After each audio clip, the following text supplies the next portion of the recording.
Okay, here we go. Hello and welcome everyone to this webinar on the future of hybrid events. My name is James Elsmore. I'm the director of Island Innovation.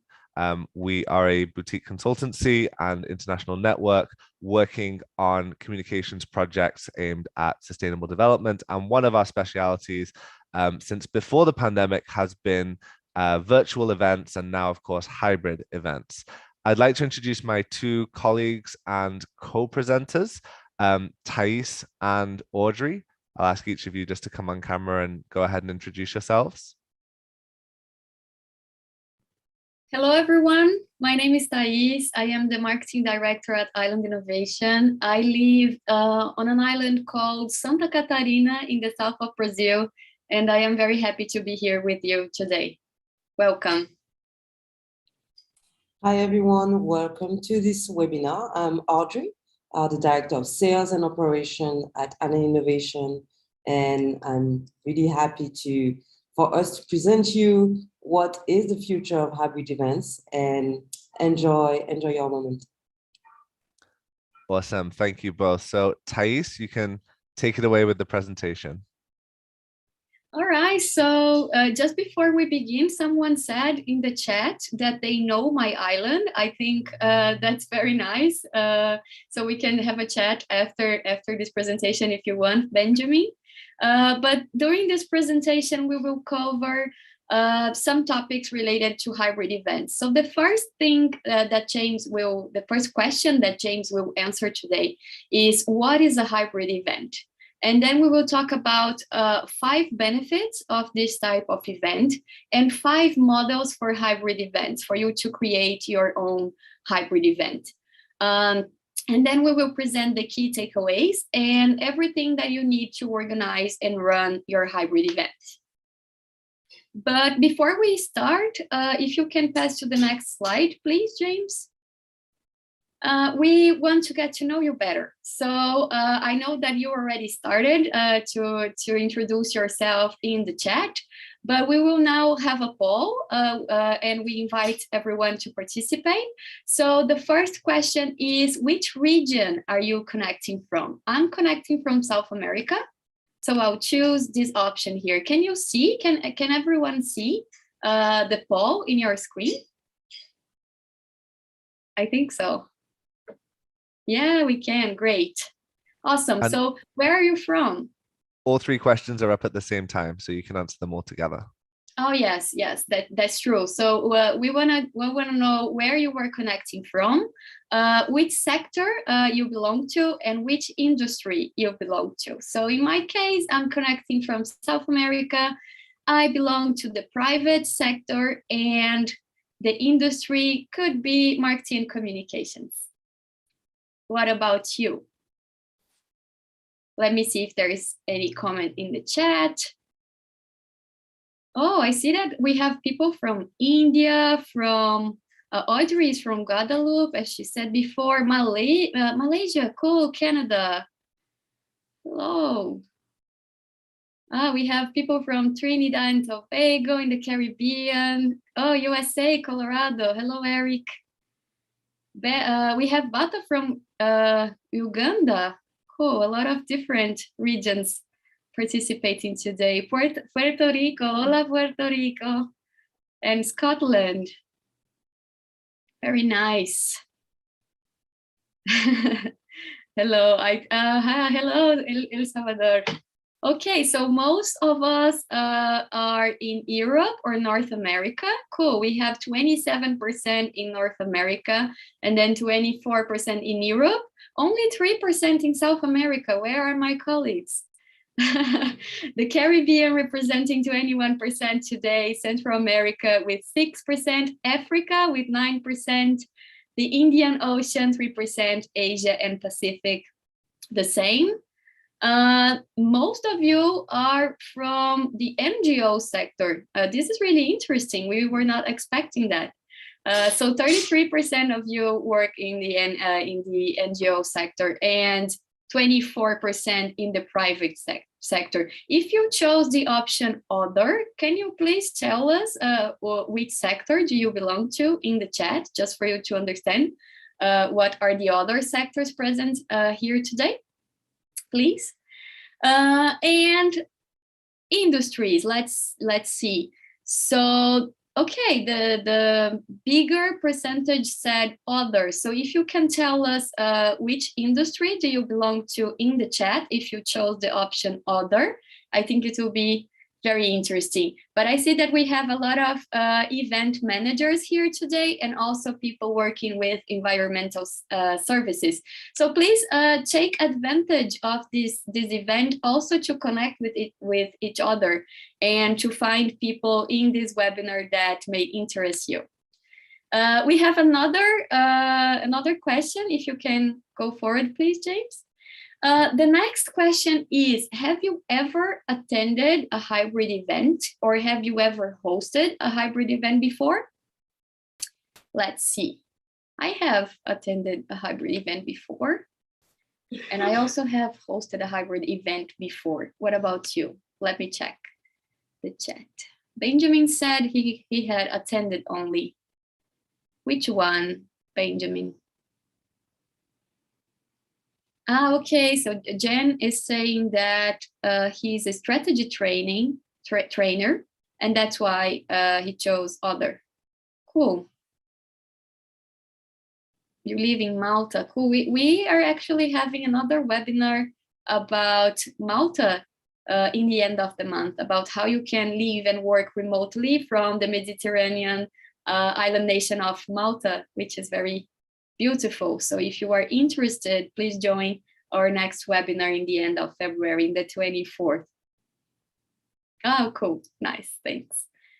All right. Did you choose your options already? Let's see the results. So 64% of you have attended a hybrid event before. That's interesting. If you can share with us which hybrid event you attended and how it was in the chat, it would be cool.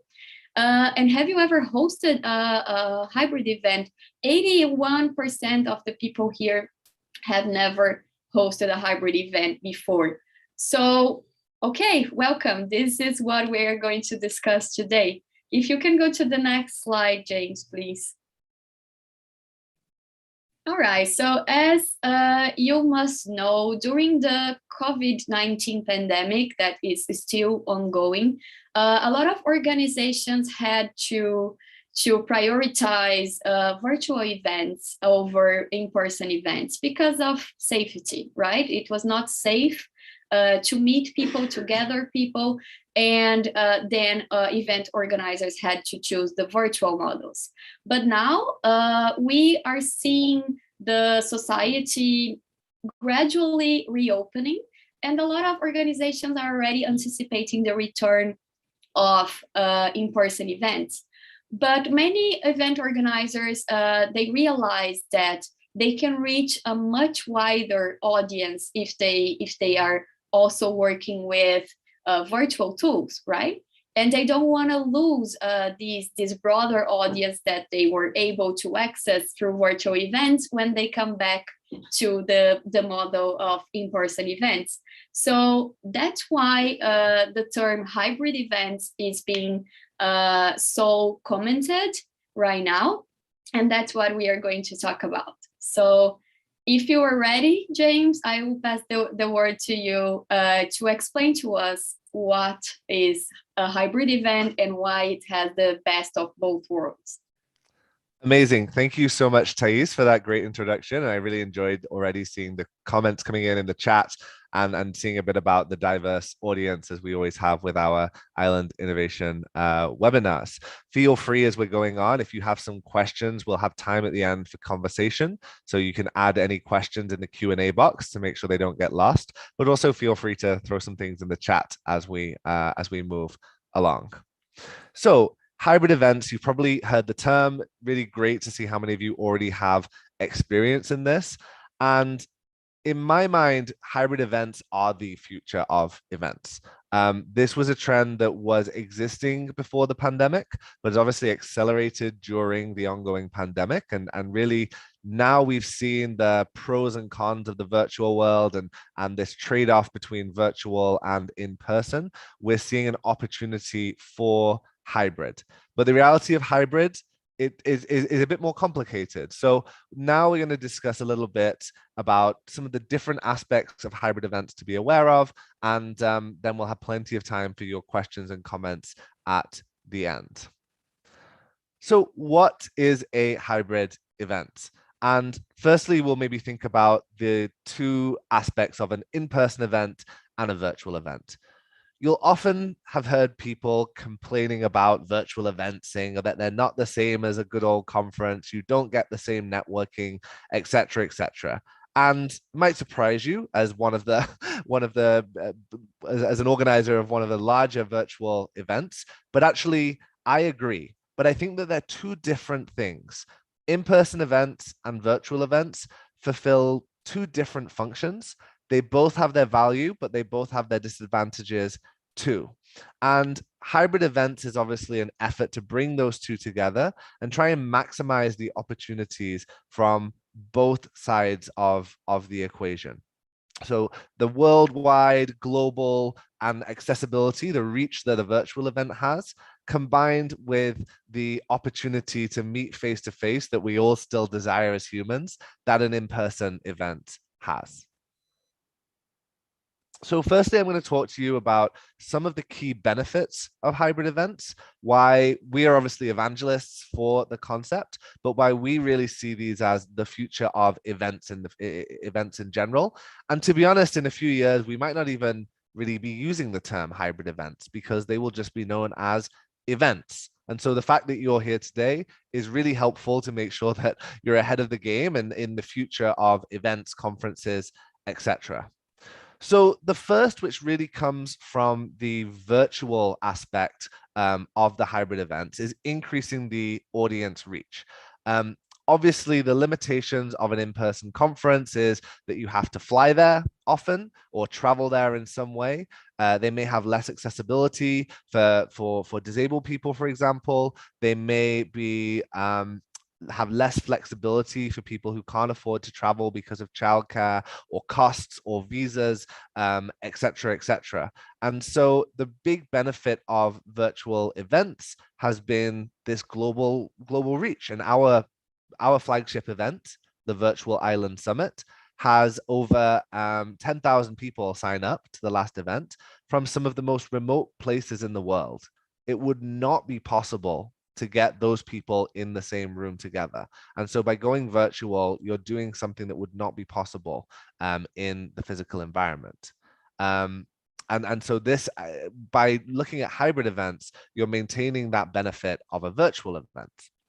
Kind of what I just mentioned here is that by going virtual, you're also getting important access to attendee data, which actually helps you create a better conference. So by going virtual and being very aligned with your virtual, you can collect data that your attendees want to share with you, whether that's about their interests, their locations, their professions, and you can use that information to make informed decisions about your event. Now, of course, you can do this in a physical format, but again, by going hybrid, you're accelerating and broadening the depth of analytics and data and being able to process that in a way which is much more extensive. Again, purely through hybrids. Driving community engagement, another key benefit. So I think the old event model has been around a 1 day, 3 day, 1 week event in person that creates a lot of buzz, a lot of attention, but is a very discrete, limited factor. By going hybrid or going virtual, you are able to create a community and build an experience that starts way before your event and continues way after your event in a way that you can't with a physical event. And I think this is underrated. Our Virtual Island Summit community is a year-round community. We have other events, other programs, but it means that you have a year-round commitment from your attendees. You're maintaining a relationship with your stakeholders, your attendees, your speakers, your sponsors for the whole year, potentially. And that gives everyone a better experience. So you're using the data that I mentioned before to inform how you do an event. And the community engagement means that perhaps people are networking virtually throughout the year, people are sharing their ideas. You, as an event organizer, are staying up to date with the latest information by having a participatory community.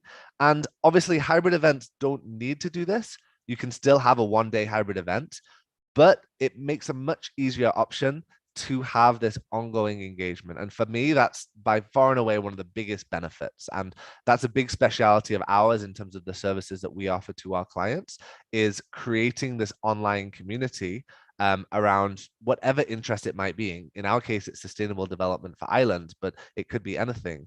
And having that year-round engagement. The next one is security.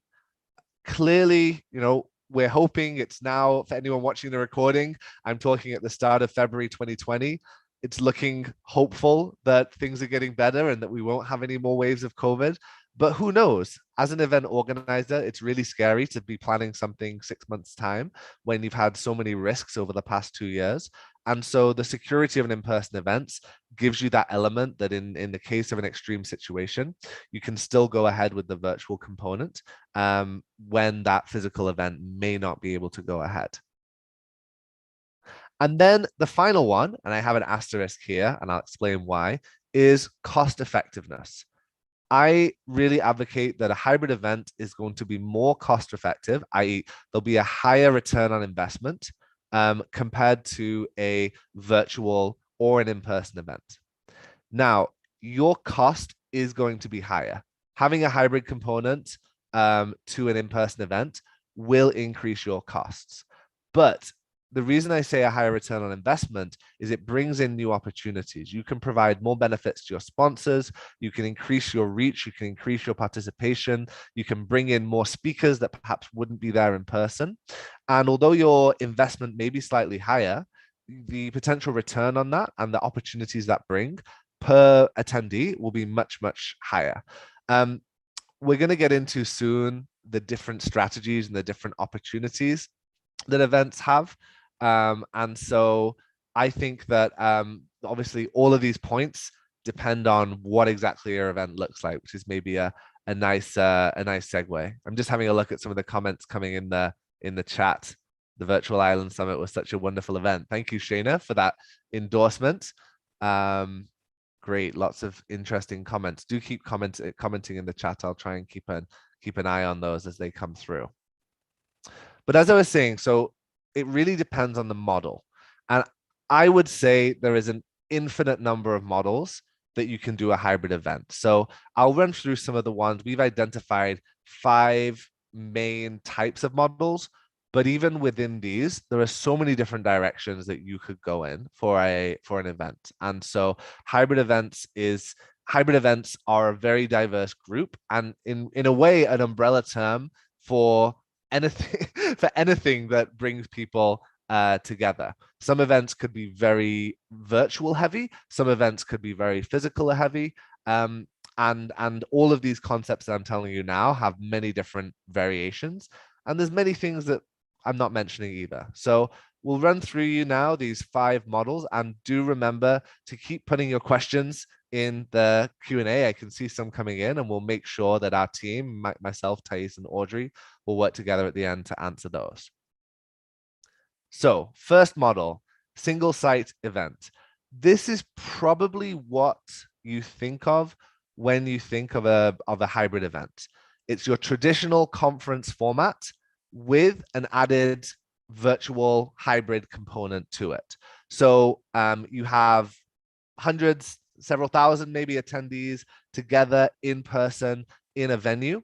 And then you're taking what's happening in person and making that accessible to a wider audience.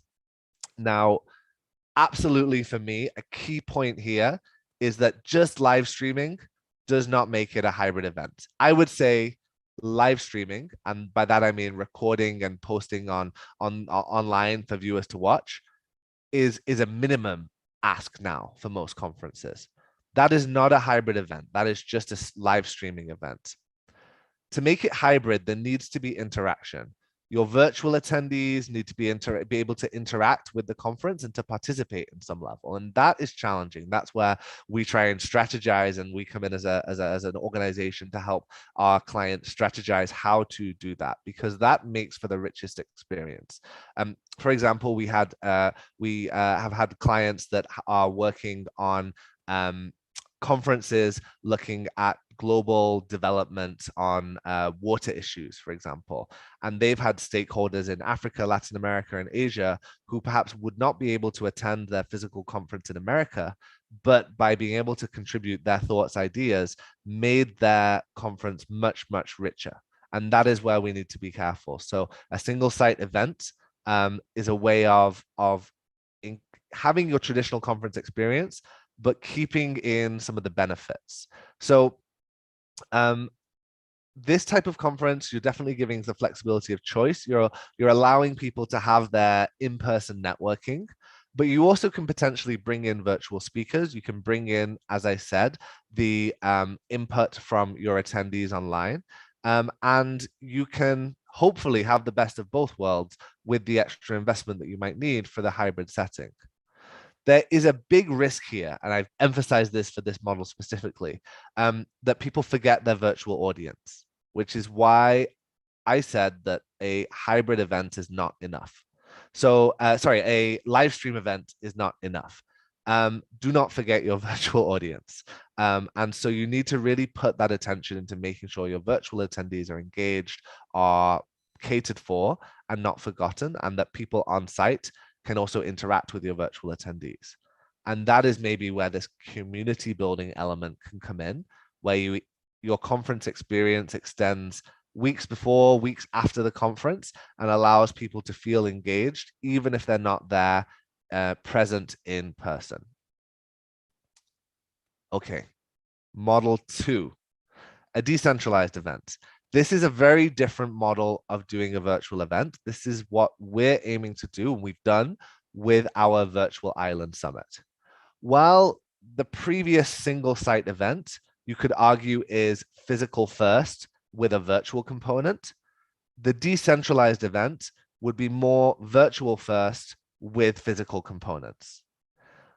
These can look a lot of different ways, but how I would envision a decentralized event is most of your attendees, all of your speakers, all of your conference team are remotely around the world working on the event, but there are a series, as many as you want, of hubs in different parts of the world where your event is being streamed or made available.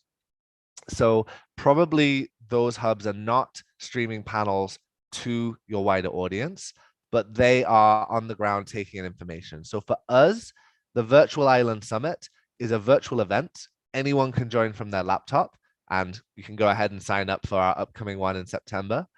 But there are also physical components. So governments or organizations or chambers of commerce will organize a session where people can watch parts of the conference, and they can then have their own discussions based on that in person.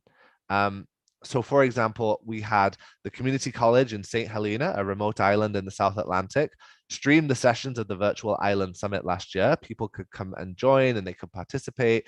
And then they actually had programs on the site for interaction and discussion around how these big global concepts applied for them locally. And people could also still submit questions, could participate and share information. And even we had some speakers joining from there too.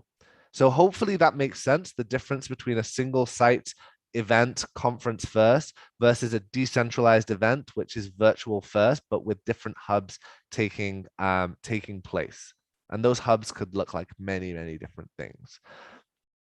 This allows you to have your accessibility of a virtual event, but also local opportunities for not only engagement and networking, but also to, I guess, take what is happening in this virtual space and apply it for their local needs and diversify it. So we had a great event in Guernsey, an island in the Channel Islands, where they looked at a discussion that we'd hosted on remote workers tourism and then streamed that into a building, and then afterwards had their own discussion about what it means for their island.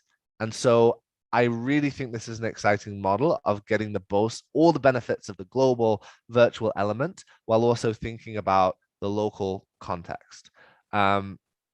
Great. Lots more questions coming in the chat, and do go ahead and put your more questions in the Q&A box if you can.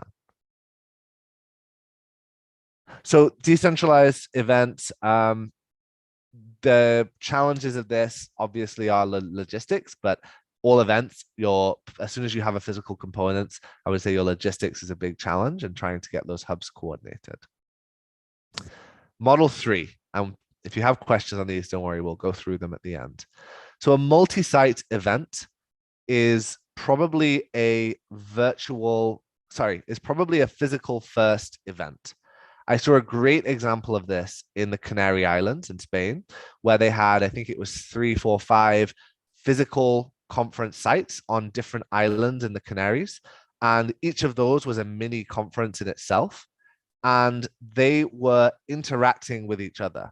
So I don't know in this example, but that doesn't necessarily need to be a virtual audience. It could be all physical in-person audiences, but on multiple different sites where people are participating. And that means that you can stream sessions from one site to another, allow people through an app or other engagement tools to interact with each other, but also give people the opportunity to participate in their local community or in their local site without the need to travel, opening it up to a lot more people and ultimately creating a different type of conference than if people had to travel there. Again, it really depends on your goals for what you're doing, which of these make the most sense in your strategy.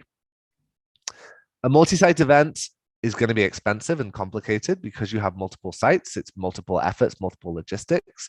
But if you have different organizations participating in the different sites, then maybe that's not big of a deal to you. You can also really increase that in-person opportunity, maximizing in-person opportunity for your chosen geographic area. And potentially you could have attendees joining virtually too. So you would, like any of these things, the tech aspect is going to be one of the challenges, and also ensuring that engagement element. Okay, model 4 of 5 models. A pop-up event, a very different concept, much more low-key in terms of not having any physical audience, but having a physical presence. So this could be at a big international event like the COP26. I saw someone was talking about in the chat, a big United Nations event with tens of thousands of people.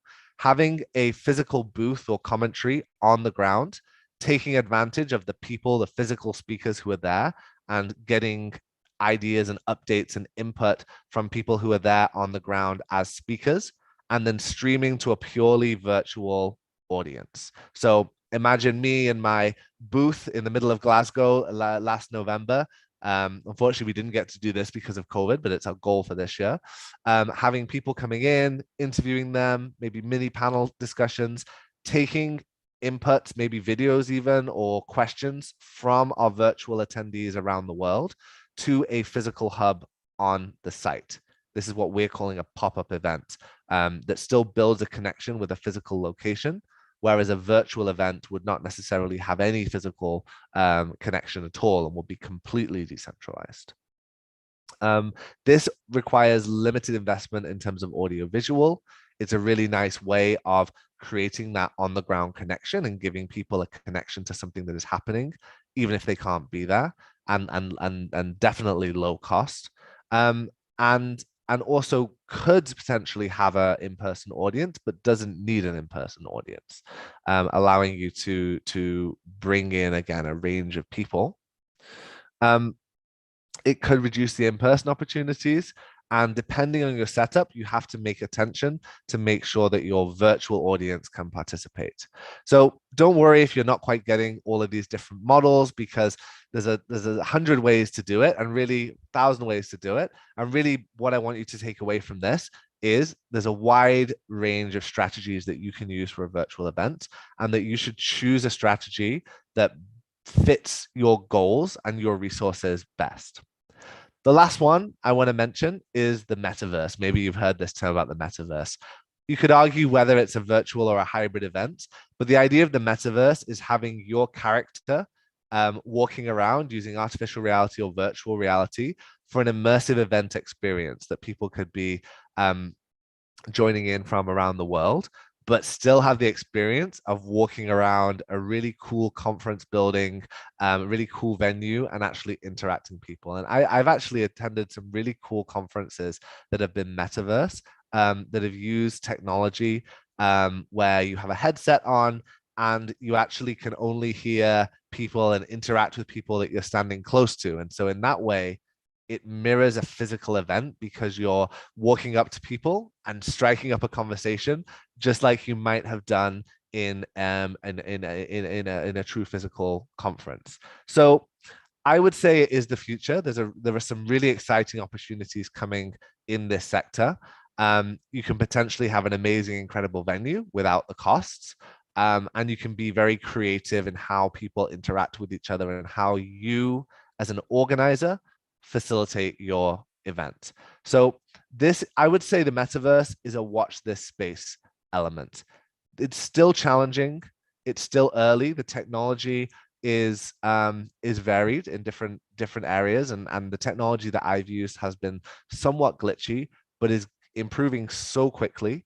And I think in a few years, we'll be really looking at interesting opportunities for these types of conferences too. And it'll be interesting to see how that interacts with our traditional virtual and physical formats. Okay, I hope you're all still with me and following that. I can see some comments coming in. Cinda says we use Hoover app for our events. That's a really cool app for virtual events, one that we've also used. I can see great people putting in questions in the Q&A. Michelle said she can't ask the Q&A. If you're having problems, just send a private message to our team, Christian or Thais, and we can help you with that. So we'll get to the questions in just a second, but key takeaways and conclusions. What do you want to go away with this idea of a hybrid event? So firstly, you've probably guessed this one. There are so many different models. There are so many different ways to do this. And don't get stuck on taking a traditional physical conference format and trying to fit that into the box of a virtual or hybrid space.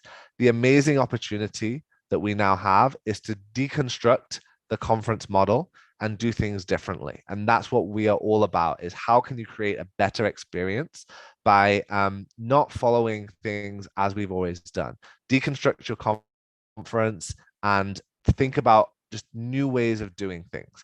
And if you're doing a hybrid event, don't just do virtual second and do the live streaming bit, but integrate the virtual and the physical components as seamlessly as you can, so both parties, whether they're there in person or they're online, can benefit. And there's many other models that we haven't even talked about that you could explore how to do that. And if you're interested to know more about that, do get in touch with us, because we can potentially help you with that strategy. To determine which of these models is the right fit, you need to figure out your goals. What do you need? So definitely think about what you want to achieve with your conference and your priorities for that achievement, but also think about your budget. Realistically, what resources do you have, and is hybrid realistic within those resources? And if so, what type of hybrid is realistic? Your audience, is your audience open to virtual? Do they really want that physical attendance? Can they travel? Do they have the resources to travel?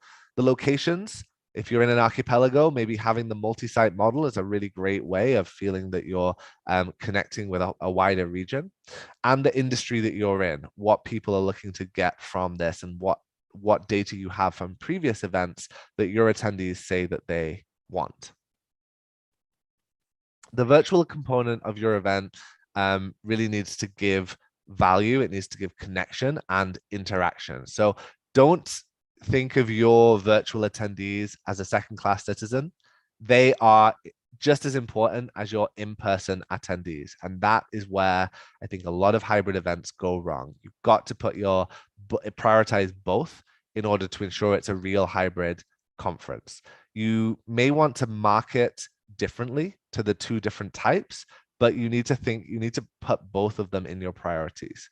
And use the content and the discussions that come out of your event to really engage people before, during, and after your event. Build a community around your event. I think regardless actually of whether it's hybrid or whether it's physical or virtual, but if you do it hybrid, you have the biggest opportunity to build a community and keep that ongoing engagement. So you're not reaching out afresh every year to your audience and saying, by the way, remember our event? They're already thinking way ahead. This event is on my radar. So with that, you've heard enough from me. I'm going to invite my colleague, Audrey Rashim, up onto the stage to talk a little bit about what Island Innovation does. And then after that, we will go on to the questions. Thank you, James, for this wonderful presentation, and Thais as well. And yes, you know how I think the good question is, when we organize those hybrid events and an event, is what outcomes do we want, and think ahead of what do we want as outcomes, and what is the goal, the KPIs needs to organize the event. I have been, and Island Innovation has been supporting quite some organizations to build their hybrid or virtual events. And it's very important to think as an organization what I need, what I would like to get out of organizing this event. Is it visibility? Is it brand awareness? Is it more leads? Is it more engagement? Those questions have to be thought prior in order to find the right tools, the right technology to fit the ultimate goal and what we would like to achieve. Very important as well, that will help to create a brand and a marketing strategy for the event. What type of color, what type of message, the content, how do we shape the event, and also, does it require some engagement? Do we want only a one-way conversation? Do we want engagement? And what type of tone and type of people we would like to have in the event, so we can leverage our voice and prepare as well the speakers, the mindset we would like to share.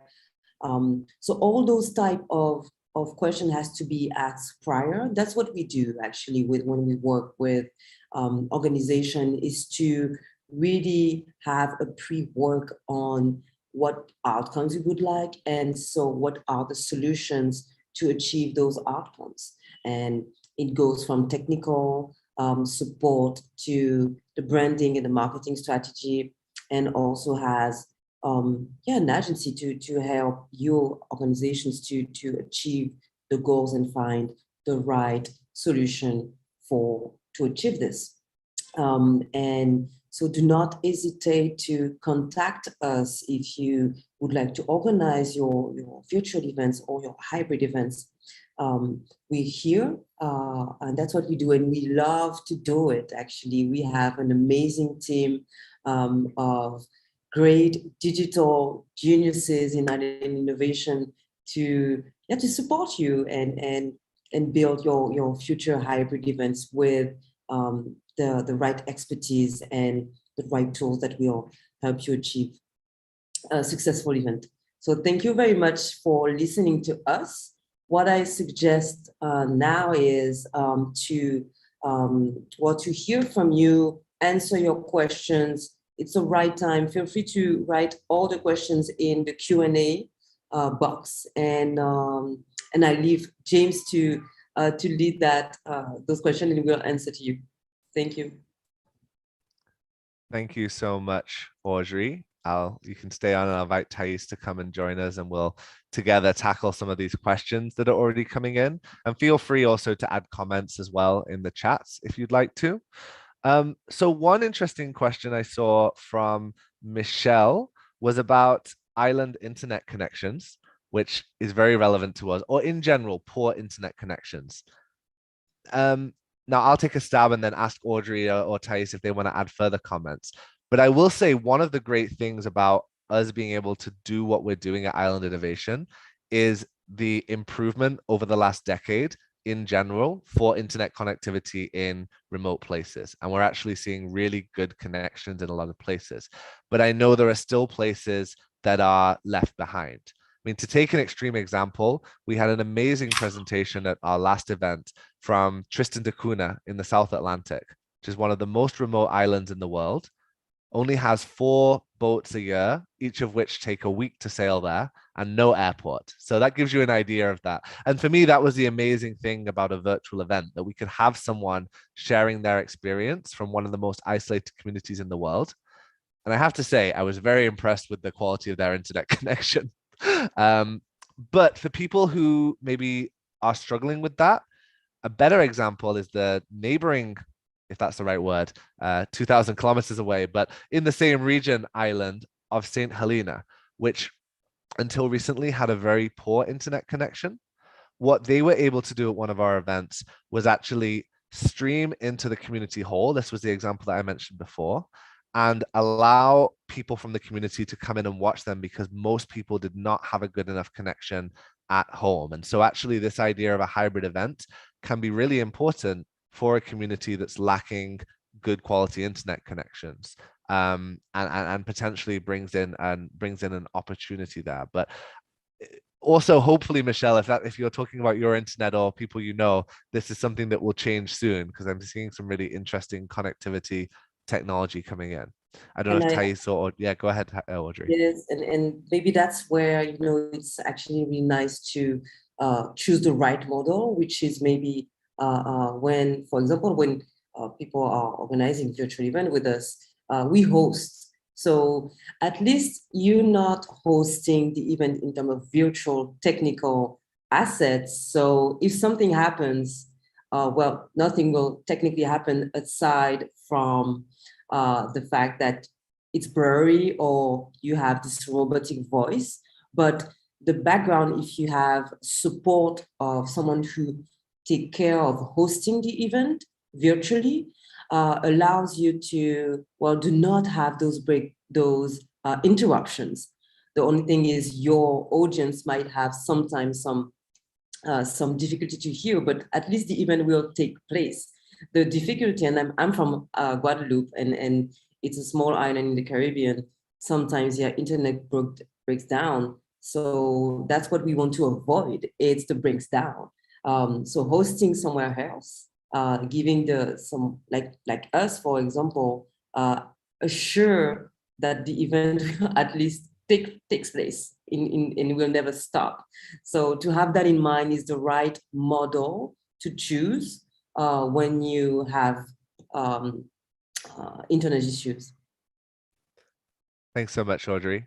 Saw a cool comment in the chat just now from Andrew, who I think is on the Canadian Eastern Seaboard, saying that for their hybrid events, a lot of pre-planning, a lot of logistics, but relatively low cost. And it makes a huge difference with the engagement for the virtual component. So interesting to hear about how you're doing your own virtual events there, Andrew, also. Someone also asked if we'll be sharing this recording. Everyone who's registered, including attendees now, will be sent a copy of the presentation. So you'll be able to share that with any colleagues who may be interested. We'll send that out to everyone within the next few days. Okay, so Eric asked in the Q&A box, there are huge energy savings when people attending virtual events turn off their camera. Green virtual events are now a thing. How do you feel about having cameras off? Interesting question, Eric. And I think often we are very clear to say a virtual event is not a zero carbon event, but in the grand scheme of things, compared to flying across the world, definitely is an energy saver. it's interesting now to see how people are exploring low carbon models for virtual events. But clearly, the biggest aspect of a virtual or a hybrid event is eliminating or reducing the need to travel as well. And we're actually exploring how we can measure our carbon footprint for our events. So interesting to see that. I would say having the cameras off is an interesting one. Whether or not you want people to have cameras on during an event, clearly for speakers, you want people to be able to see their faces. And it is nice to be able to have that interaction with people because already you're losing some level of interaction. So there is a balance there. And I think the type of session that you're facilitating, having cameras on can really increase that. So you have to try and find a trade-off there. One question here from Jason. What advice do you have for exhibitors at an in-person expo to transfer to the virtual side of a hybrid event? So Audrey, I'm going to ask you to tackle this one. You've done a lot with our clients at our conferences that have been trying to figure out the best way of showing off their skills and showing off their products in the virtual format. And I know that you've had to do a lot of education with sponsors of our event to show them how to utilize this because it is a bit of a learning curve compared to doing an in-person conference, right? Yes, and I think the answer to this is the ability and to actually have one-on-one conversation, and also like a quite idea when you do virtual event of who is there at the moment. You have different options, I guess, when you turn into a physical to a virtual event.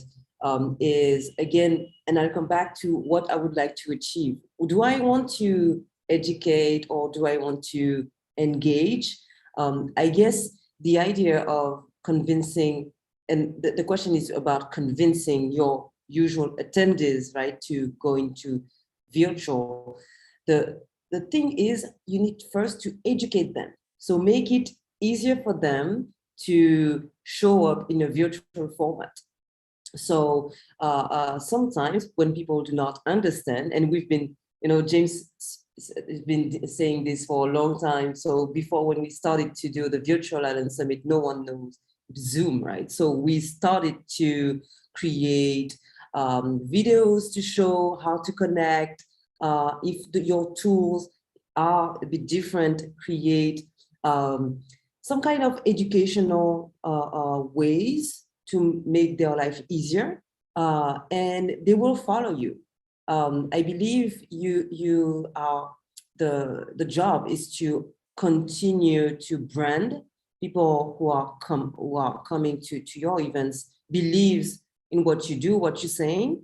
So the idea is continue to brand it well, to find the right tone, to tell them why we've moved to virtual, what type of opportunities you will get. You will not lose the physical opportunities that you have, so which is mingle, network, learn.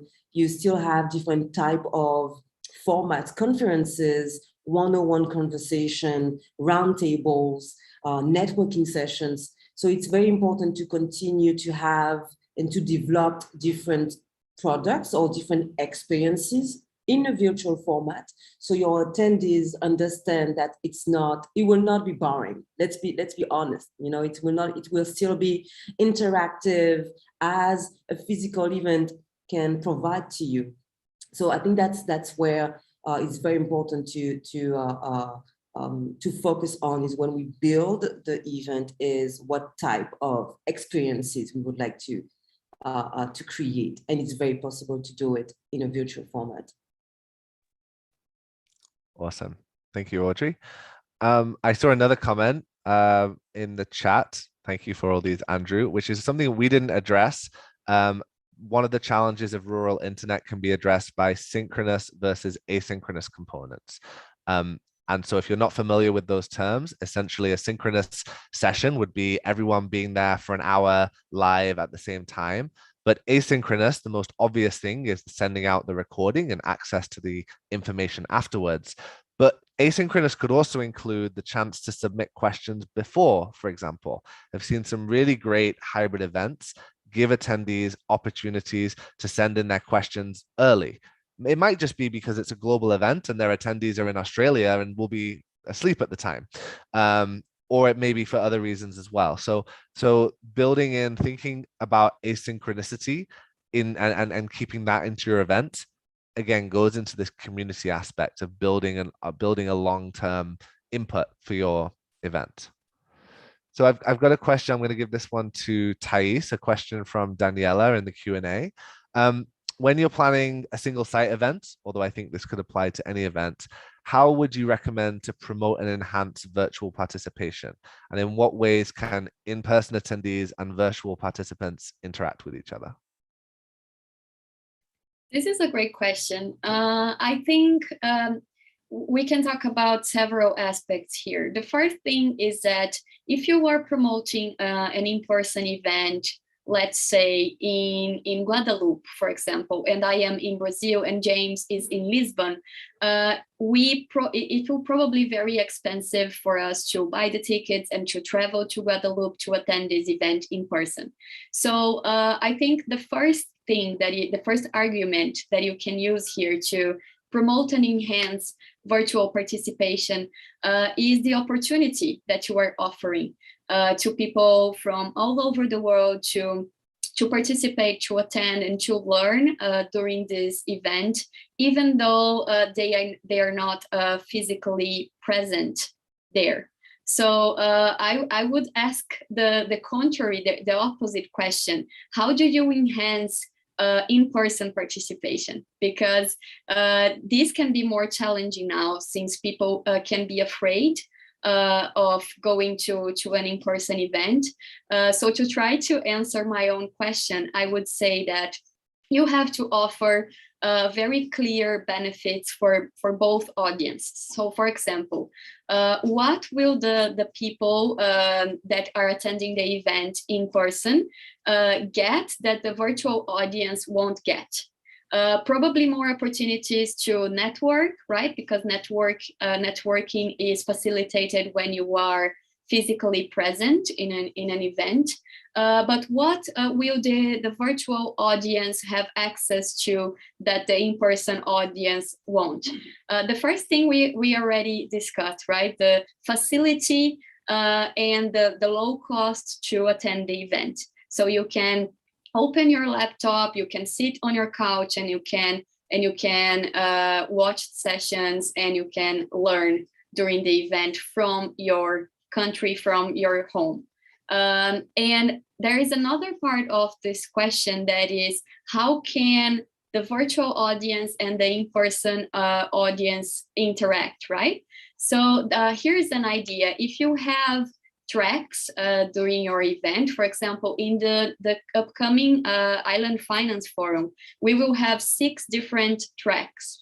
One of them is climate finance, for example. So this is a specific interest, right? We will have people in the Island Finance Forum who are working with climate finance or are specifically interested in climate finance. If you can create groups of interest, you can also create physical rooms in your conference space where the attendees that are there physically can connect with the virtual audience through a session like this, for example. You will need a moderator or someone who can facilitate this conversation, but you can have this interaction happening live. Another idea is to create an app. For example, there are many apps that allow you to create chats or networking groups that people in the event can use, and that people watching virtually can also use. Or you can even use a tool like Slack, for example. I don't know if you use Slack to communicate to your with your colleagues at work, but Slack actually allows you to create groups and invite people from other organizations, people from outside your organization, to have conversations about specific topics. So Here we have 3 ideas already, but they are infinite. So we can think about several ways of promoting this interaction and making the event interesting for both audiences, I think. 100%. Totally agree with that. There's a lot more questions coming in. We're going to wrap up in about 5 minutes, so we'll try and cover the rest of them as briefly as we can, but also we've put in our contact information in the chat, and so you'll feel free to reach out if you'd like to follow up on any of the questions. So Candace has asked a question. I'm going to go back to you again, Thais, on this one. If you have any advice on using LinkedIn groups to create a community after an event, and maybe you can also broaden that beyond LinkedIn groups as well, because LinkedIn groups are one of the tools that we use, but there's lots of other tools as well. And before you answer as well, Candace, I noticed you said after an event, but you should always be thinking before, during, and after the event as much as possible to build that community. Yes, exactly. This is what we have been discussing a lot with our team and with other organizations. The possibility to create not only one event, but to create a community around the topic that you work with. Because, for example, here we are today together. We have many event managers here, and you are working with events organization throughout the year. You are not only working with events organization this week. So why can't we have more opportunities to share ideas, to talk about tools, to talk about the models that we are creating, what we are testing in our organizations? This would be really cool, don't you think? So we can use, of course, LinkedIn, as someone said before, to create, for example, a closed group about event organization and invite people that we know, people from our network, to exchange ideas. And inside this group, we could have, for example, a weekly meeting or a monthly webinar that someone will, in which someone will present a project or a success case for the others. And this is a way to keep your audience engaged with you before and after your event. Another idea is, for example, you can invite your speakers, your confirmed speakers, to give a live interview through social media, for example, and invite the people who already registered for your event to participate, so they will have the chance to get to know some of the speakers better and start asking their questions in advance, for example. So there are many ideas that we can apply to this case. It depends on what your goal is and what your event is about. So we can create one big community, for example, the Island Innovation Community, or we can create smaller groups with specific interests, right? So there is a lot to discuss related to that, I think. Yes, absolutely. I'm trying to synthesize a few of the last questions coming in. And there's questions that I'm just going to answer quickly before we wrap up are about technologies. So one is about the virtual technologies. Obviously, we're using Zoom today, but there are many, many other technologies you can use depending on what you need. And someone asked if we had a spreadsheet with all the current tools and software. We did, and after about 6 months, it was completely useless because these things change so quickly that what we created was just out of, and especially during the pandemic, was just not helpful because the prices, the models, the functions, they all change really quickly. And so our approach to these events, we obviously have some platforms like Zoom that we prefer and often use, but we try to be technology agnostic. So we talk to a client about their goals and then work backwards and figure out the best technology for their purposes and their budget, because there are some amazing platforms out there, but perhaps you don't have $100,000 budget, so you need to be realistic about what is available to you, and actually the really expensive platforms are not always the best suited for what you need. So I would, obviously you need to find something within your budget, but don't assume a higher price is definitely going to be a more stable or better platform. We've had some expensive platforms that have completely crashed on us, and we've had to, abandon them and move to other platforms because they weren't advertising they weren't providing what they advertised. And that's always a challenge of using a platform for the first time.